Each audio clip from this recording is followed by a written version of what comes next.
नमस्कार, आप देख रहे हैं द न्यूज और मैं हूं प्रतिमा पांडे। चलिए शुरुआत करते हैं खबरों का सिलसिला। एफएसएल और साइबर सिक्योरिटी के बारे में ही नहीं बताता है। हमने सभी प्रकार की आज के समय की इमर्जिंग टेक्नोलॉजी का भी एक केंद्र उसको बनाया है। हमारे वहां पे सर्टिफिकेट, डिप्लोमा, डिग्री कोर्सेज भी चल रहे हैं। लेकिन महत्वपूर्ण क्या था, ये भूमि उत्तर प्रदेश पुलिस की ही थी, लेकिन इस भूमि पर लखनऊ का एक कुख्यात माफिया कब्जा कर लिया था और गवर्नमेंट उससे भाग चुकी थी, क्योंकि गवर्नमेंट के संरक्षण में, पिछली सरकारों के संरक्षण में वो माफिया इतना प्रभावी था कि उत्तर प्रदेश पुलिस की हिम्मत नहीं हो रही थी कि उससे खाली करवा ले।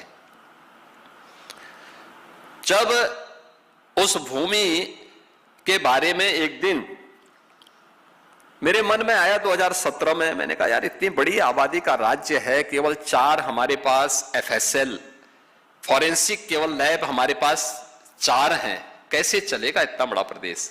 जो भी हम जांच भेजते हैं कई कई वर्ष लगते हैं। जब भी मैं पूछता था कि भाई नई लैब्स क्यों नहीं, नई लैबोरेटरीज क्यों नहीं स्थापित करते हो, लोग बोलते थे साहब मैन पावर नहीं मिलेगा। मैंने कभी इंस्टीट्यूट को स्थापित करो,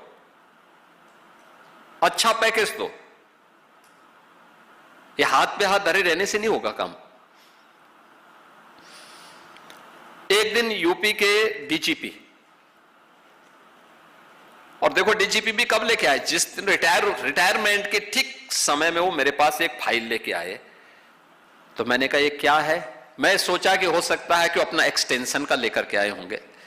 तो मैंने कहा ये क्या है, तो उन्होंने कहा साहब जो है आप फॉरेंसिक इंस्टीट्यूट की बात कर रहे हैं,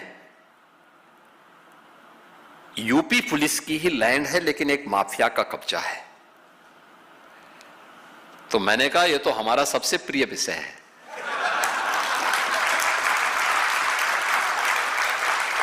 तो वो हंसे, उन्होंने कहा क्या मतलब। मैंने कहा बस मुझे दे दीजिए, मैं इसको ठीक करवा देता हूं। भी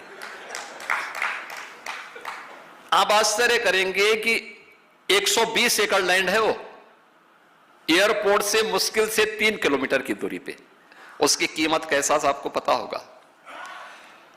और अच्छा समय आया, मुझे बताया, उसने डीजीपी ने मुझे बताया, कहा साहब वो प्लॉटिंग करना शुरू कर दिया है। मैंने कहा घबराइए मत। मैंने कागज निकाले उसके, फिर मैंने कहा रेवेन्यू बोर्ड में किस अधिकारी ने इसके पक्ष में किया था, कब किया था, निकालो उसकी पूरी कुंडली निकाल दो। निकाला, बोर्ड ऑफ रेवेन्यू के चेयरमैन को बुलाया। मैंने कहा तत्काल इसको स्टे करो।